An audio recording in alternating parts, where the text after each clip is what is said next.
P. Diddy leaves the Metropolitan Detention Center jail in Brooklyn. New reports say he was taken to the hospital for a few hours last week to get an MRI. We're just now learning about this, though, because Diddy was taken from the jail late at night, actually using the cover of darkness to keep his trip on the down low. The news spilling out of the prison system right now has left the entertainment world spinning, and it's not the kind of story anyone saw coming. Sean Diddy Combs, one of the most powerful and untouchable figures in the music industry for decades. Diddy was taken to a Brooklyn hospital from MDC. MDC is the Metropolitan Detention Center in Brooklyn. It's where Diddy's been held since his arrest back in September. His team has tried multiple times for bail, but it's always been denied. So that's where Diddy has been for months now, but last week he was taken to the hospital. According to reports from the New York Post, Diddy was transported from MDC in the cover of darkness at about 10 p.m. on January 30th. He was taken to a Brooklyn hospital for an MRI after reporting issues with his knee. This actually isn't the first time we've heard about Diddy's knee either. He's apparently had problems with it since 2003 when he ran the New York Marathon. He even had multiple knee surgeries back in 2017. In a now deleted Instagram post, Diddy shared this photo and wrote, quote, "Just had my final knee surgery. They said I'd never run again. I said the devil is a liar, 2 exclamation points. 3 surgeries in 1 year. 3rd time's a charm, 3 exclamation points. Hashtag rebirth. Don't take the simple things in life for granted. Thank you to all the surgeons and docs and PTs. I thank God for y'all. And hashtag team love, hashtag thank you, hashtag God is the greatest." He also wrote, quote, "God puts us all through things for a reason. It's up to us to learn through the things that he puts us through.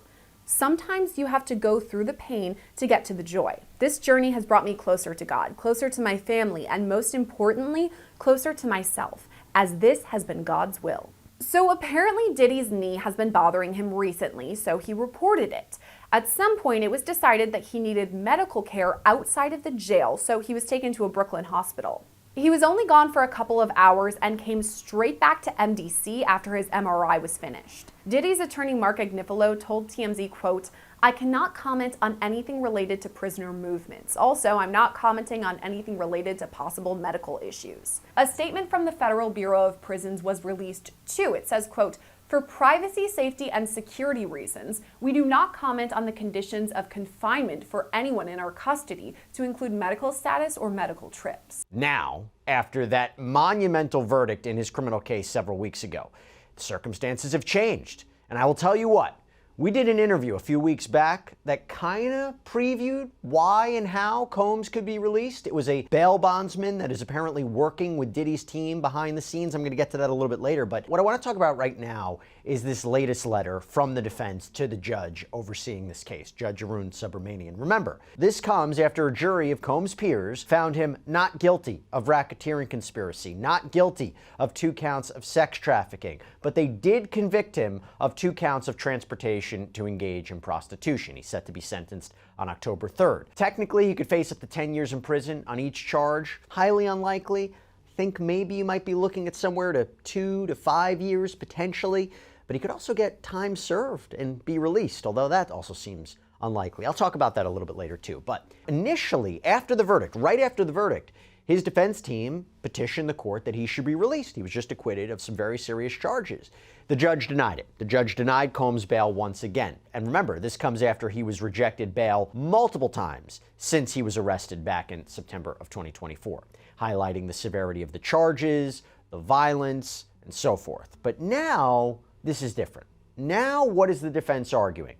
I'm going to go over all this in the new letter. I'm going to give my take at the end about whether or not it's going to be successful and whether or not he will actually be released before sentencing in October. So, the defense begins by arguing that Sean Combs should be released in advance of sentencing, and the court has the power to do this. They have the authority, among other things, because you can clearly show, quote, that there are exceptional reasons why such person's detention would not be appropriate. So, what are those exceptions? What are those reasons? What are those circumstances that are exceptional? They highlight several things that we're going to get into. That the charges he was convicted of, we're going to call them the Mann Act violations, that's what it's called under the law.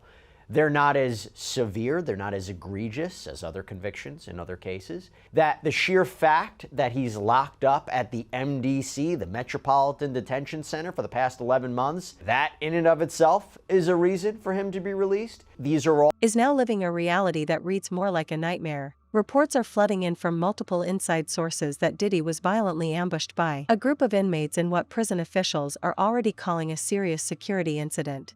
And this wasn't some minor altercation. This wasn't two men exchanging heated words in the yard before throwing a couple of punches. No, witnesses say this was an organized, coordinated, and deliberate attack, carried out with the kind of precision that leaves no doubt Diddy was targeted.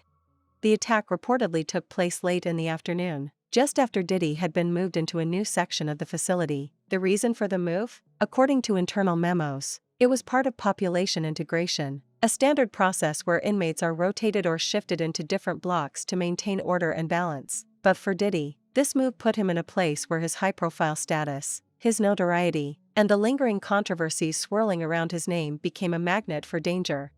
Multiple witnesses described the scene as quick and brutal. Diddy had just walked into a common area when several inmates... all exceptional circumstances, and I'm going to get into all the arguments. But first, they highlight the standard, and they argue that to be released under federal law, you need to show two conditions. First, the district court must find by clear and convincing evidence that the person is not likely to flee or pose a danger to the safety of any other person or the community if released. Second, it must be clearly shown that there are exceptional reasons why such person's detention would not be appropriate. Now, clear and convincing evidence is a lower standard, by the way. It's not like beyond a reasonable doubt. Anyway, basically, you have to show he's not a flight risk, he's not a danger, and you have to show there are particular, exceptional, unique reasons for why detaining Combs is wrong. We're going to start with the exceptional reasons justifying his release. And they begin by trying to define, well, what exactly is exceptional circumstances? What does that mean? And they argue that case law suggests a court has a lot of discretion to determine whether a particular set of circumstances qualifies as exceptions. And they say, look, Sean Combs, his case, so different from other ones. There has never been, according to them, a Mann Act prosecution like this one before.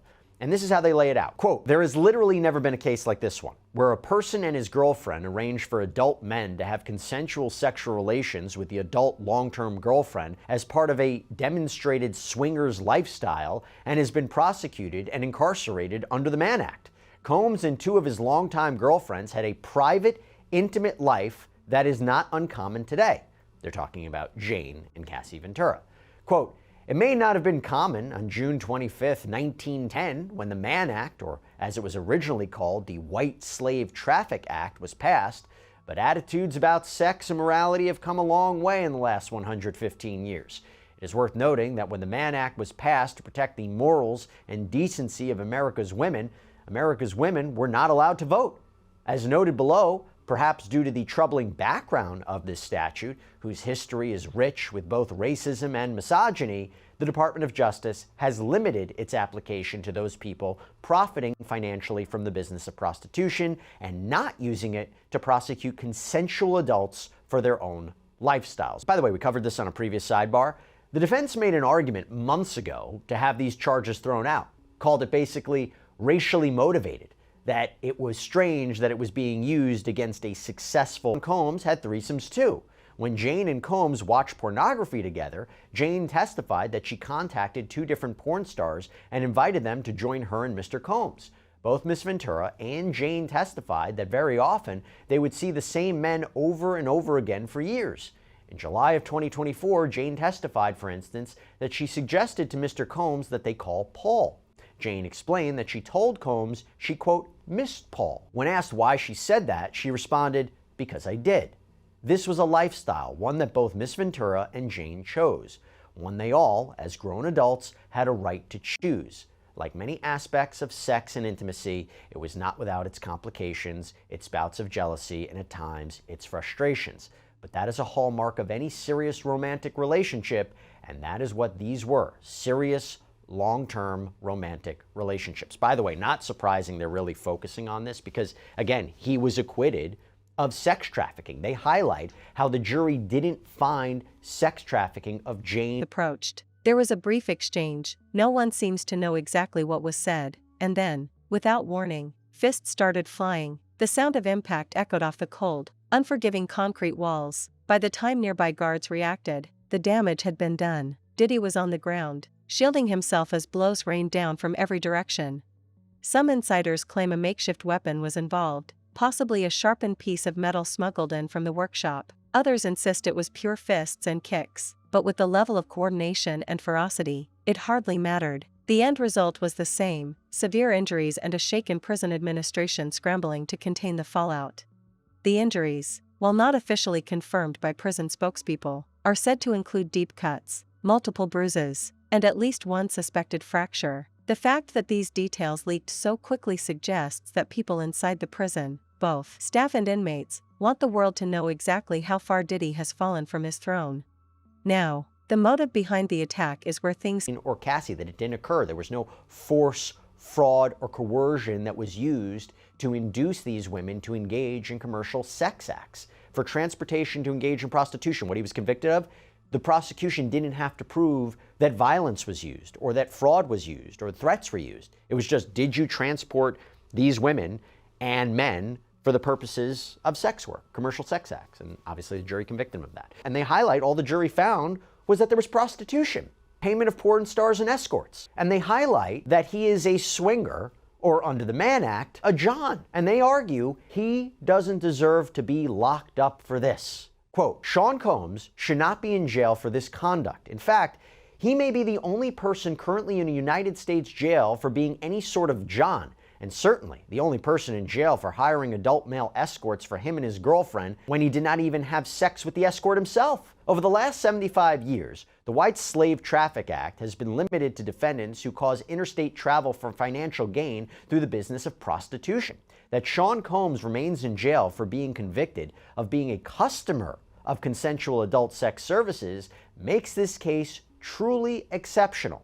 Not only is prosecuting the users of adult prostitution services inconsistent with the Mann Act, it's inconsistent with the prosecution policies of the district attorneys of Manhattan and the city attorney of Los Angeles, California, two of the three locations where this prostitution allegedly took place. In addition, Mr. Combs is incarcerated while everyone else involved in this identical conduct, his girlfriends, the cowboys, the agency leaders, the porn stars, and others, walk free, as they should. If there was ever a fact pattern that was exceptional under the Mann Act, it is this one.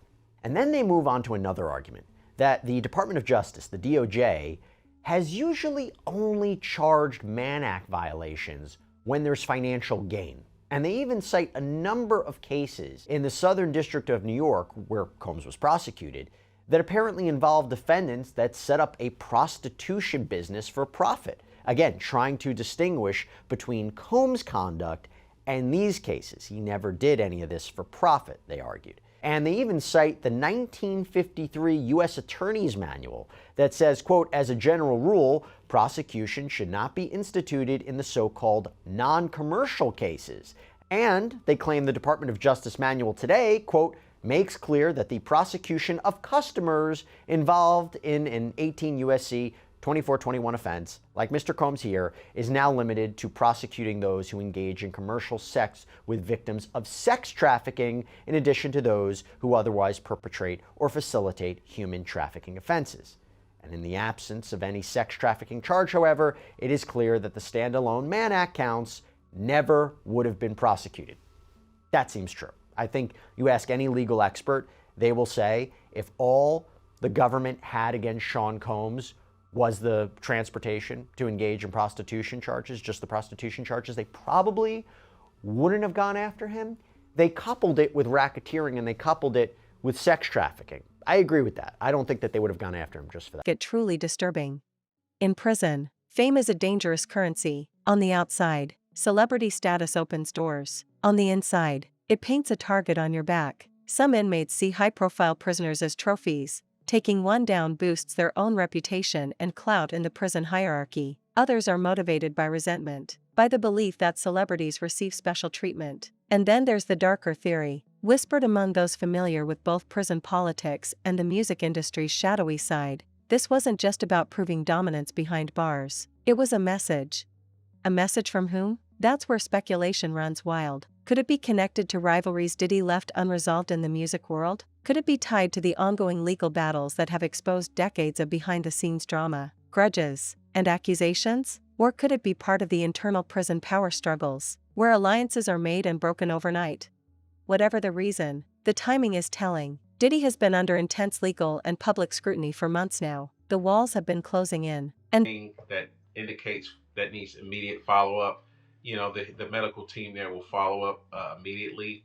However, if there's some procedures or some sort of medical processes they need to go through that are not available at the institution, or they can't bring someone in like a specialist to come in to perform that medical process at the institution, they will schedule medical trips on a monthly basis, and there's a review team that goes over those trips every month. And but this particular process was a little bit different because, as you know, most doctors' offices and most folks that do MRIs and X-rays and things of that nature, they're on a normal work schedule, between the normal business hours of maybe 10 o'clock and maybe 6 p.m.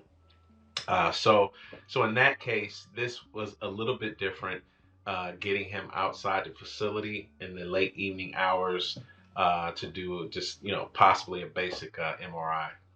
Yeah, I was thinking about the timeline too, because I don't ever recall going to the doctor at 10 p.m. at night. As you said, it's usually 9 to 5, 10 to 6 kind of vibes. But for P. Diddy, I can kind of understand why it was at 10 p.m. Correct me if I'm wrong. I'm thinking they decided to do this because he's such a high profile name that they wouldn't want to draw attention to it. I mean, this is an unassuming Thursday night around 10 p.m. Could that be why they decided then to go to the hospital? Yes, and also, I mean, for a couple of reasons, staff. I mean, many correctional agencies are short-staffed, so you're taking someone out with this high-profile person such as P. Diddy. I mean, just the nature of who he is going to cause a serious security concern because you're going to need to be able to stave off, onlookers, fans, media, and the like. And then you also got to think about the security of the hospital and their operations. I mean, people are there to try to get better. You have families there to visit their loved ones. And the last thing you need is somewhat, a chaotic environment that's causing concern with security. And also, just, most people don't know this, but he's actually under the primary custody. He's a U.S., what we call a U.S. Marshals inmate because he's on pretrial status. So the Bureau, the agency, the Bureau of Prisons oversees, the operations with overseeing the inmates on a day-to-day basis. However, when they're in the hospital for an extended period of time, if there's no deal worked out between the local institution and the local marshal's office, it will be the marshal's responsibility to take custody of that particular inmate.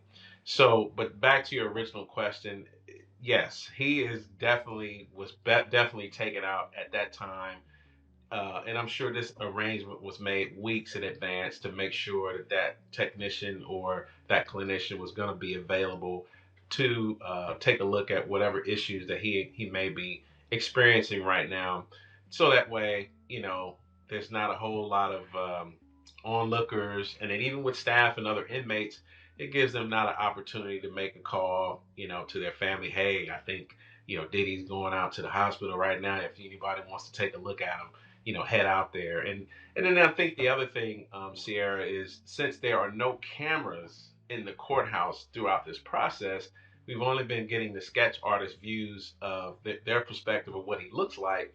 And I think people have been talking about him losing weight and different things of that nature. So I know folks will probably want to be able to get a photo of him to see what he actually looks like. And this attack feels less like a coincidence and more like the next chapter in a calculated takedown, one that's happening both inside and outside prison walls. In the immediate aftermath, Diddy was rushed to the prison's medical unit under heavy guard. The section where the attack took place was locked down. Inmates were herded back to their cells, tempers flared, whispers traveled faster than the guards could move. By the time the lockdown lifted, everyone knew exactly what had happened, and word had already started leaking to the outside world. Diddy's legal team wasted no time. Within hours, they filed an urgent motion demanding that he be moved to a higher security wing or placed in protective custody. In a statement to the press, His lead attorney called the incident a catastrophic failure of prison security and warned that without immediate changes, Diddy's life was in serious and imminent danger. Inside sources say the prison administration is already facing heat from higher up. High-profile inmates are supposed to be closely monitored to avoid exactly that. Anyway, the defense highlights how modern-day prosecutions of Johns is really when you're talking about exploiting vulnerable foreigners who don't speak English well, which again is not the case here. And they highlight how the only potentially comparable case in New York is where you had a retired police officer and a former judge who apparently hired women to have sex with a male fraternal group called the Jesters. But Combs' attorneys say, while there was no profit there, there's no profit here, there was sex trafficking of those prostitutes. That's what's different. Again, Combs was acquitted of sex trafficking in this case.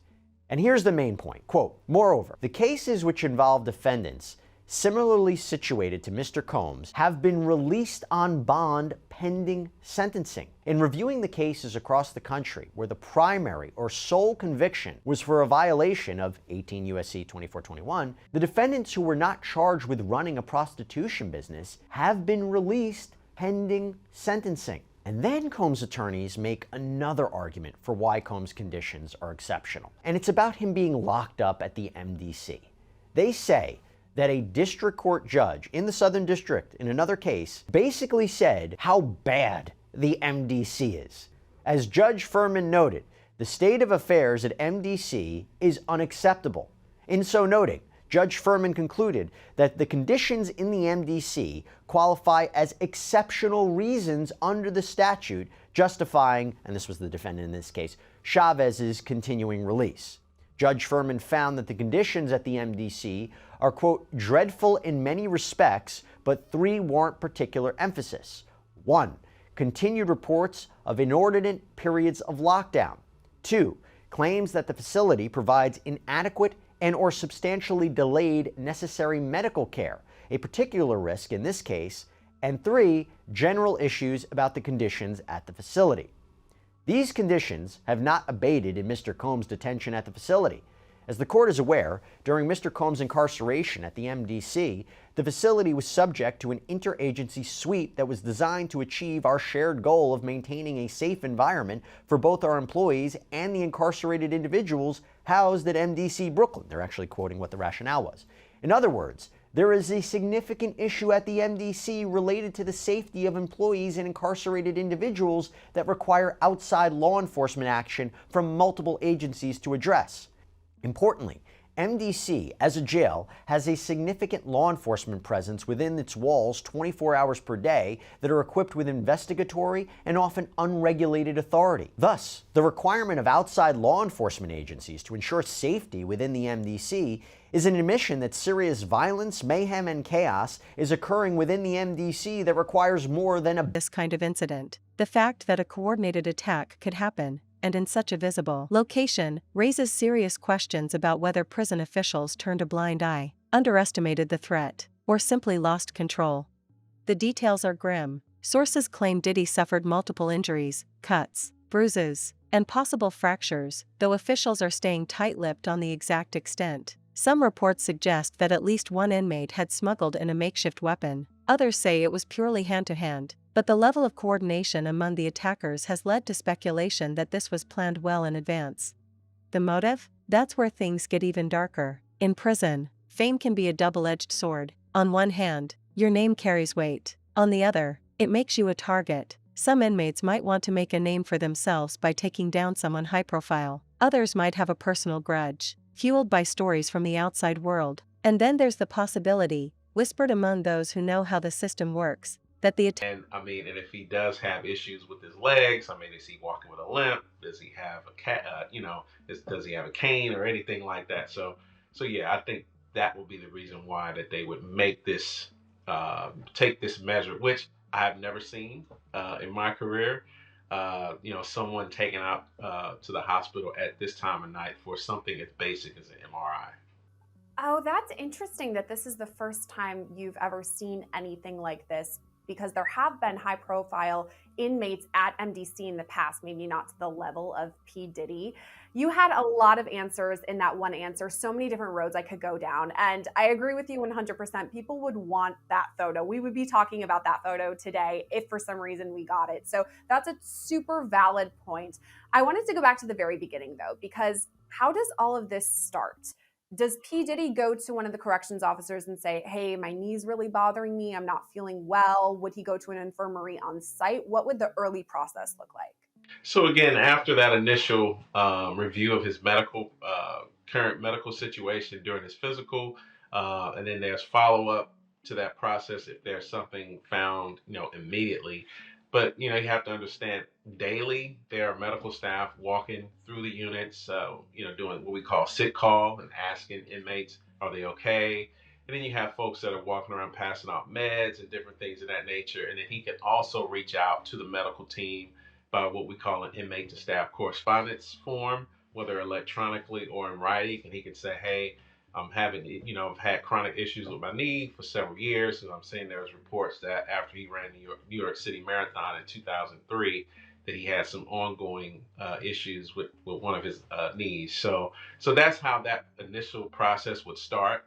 And then and if it's nothing like emergent, because again, if his knee was bothering him to the point where he fell out or something like that in the evening, then obviously they would take him to the hospital right away. It wouldn't be a thing where they would schedule that out. But in terms of something that basic, that would have to be looked at well in advance, and then they would make that appointment and then reach out to the hospital staff and say, hey, you know, can you get someone that can, one, keep their mouth shut, that's going to be on schedule to work overtime or switch their schedule to do this particular procedure? Can they keep their mouth shut and not expose that, hey, we're going to bring him out into the community for a couple of hours to do this process? So there had to be some high level planning, not just at the local institution and the local hospital, but obviously probably at the regional office level and maybe even at the DOJ level, saying that, hey, this individual is going to be going out for a short period of time to make sure that they're taking care of these issues that he may or may not be having with his knee. Yeah, the planning into all of this, based on what you're saying, does sound like it was pretty specific, that they wanted to make sure everything went through smoothly. And I wanted to ask you about the logistics. I know we've talked about this before, transporting Diddy to court, which we've seen him there several times. I mean, at least the sketches. Our reporter there has seen him in real life, but we've seen the sketches. As far as this goes, though, with him going to the hospital, is it different? I mean, would he be in his jumpsuit? Would he have cuffs? Hack wasn't just about prison politics, but tied to Diddy's ongoing legal troubles and the dangerous industry rivalries he left behind.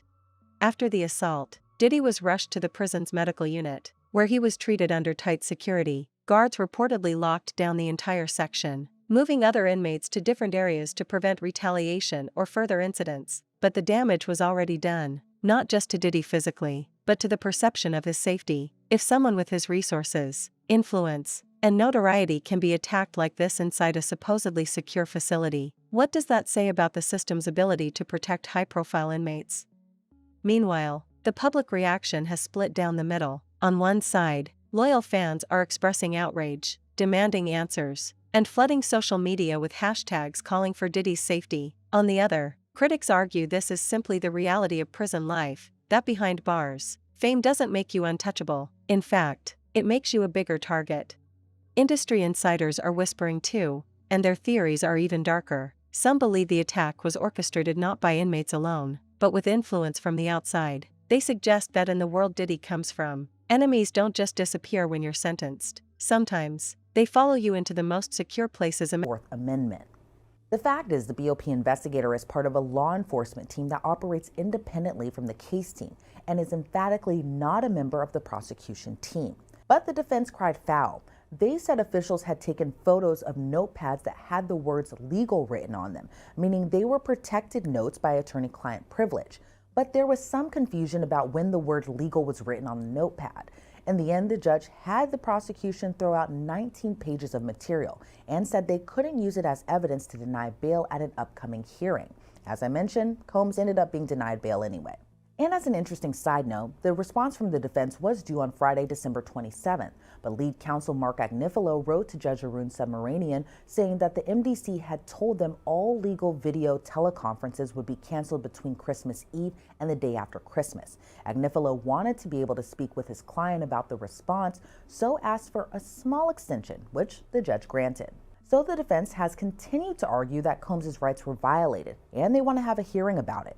Monday's filing reads, quote, "It is indisputable that a BOP investigator based in West Virginia had been feeding Mr. Combs' jail communications to the prosecutors. It is also indisputable that he traveled to New York for a BOP sweep ostensibly aimed at potential corruption and contraband at the MDC, and that despite finding none, he inspected and copied Mr. Combs' privileged notes. At the very least, this egregious invasion of Mr. Combs' constitutional rights raises numerous questions that can only be answered through a discovery and an evidentiary hearing." The filing continues to state, quote, "The government's breezy response stoops to unjustified and irrelevant mudslinging and mischaracterizes the controlling case law and the key facts about the filter team protocol. Apparently lacking any concern for the fairness of these proceedings, the government minimizes the breaches of Mr. Combs' privilege and privacy, hoping the court will accept its unsworn say-so and not bother with a hearing. The defense has repeatedly presented sworn testimony and evidence, but the government offers no actual evidence supporting its slippery and inconsistent claims about the underlying facts sufficient to meeting the controlling legal standard. Instead of submitting, for instance, a sworn declaration by Investigator 1 explaining what happened and why, the prosecutors expect the court to simply accept their unsworn hearsay assertions, even though they are self-contradictory and provide few answers to the legal questions. The court should refuse to do so. It should insist on sworn testimony from Investigator 1 and the production of his written communications with the prosecutors. A hearing is the only way to find the true facts so the court can assess how best to remedy this grave violation of Mr. Combs' constitutional rights. The defense argued that the court needs to dig deeper into the Bureau of Prisons' reasons for the raid instead of just taking the prosecution's word for it. The defense argues, quote, "The issue is Imaginable.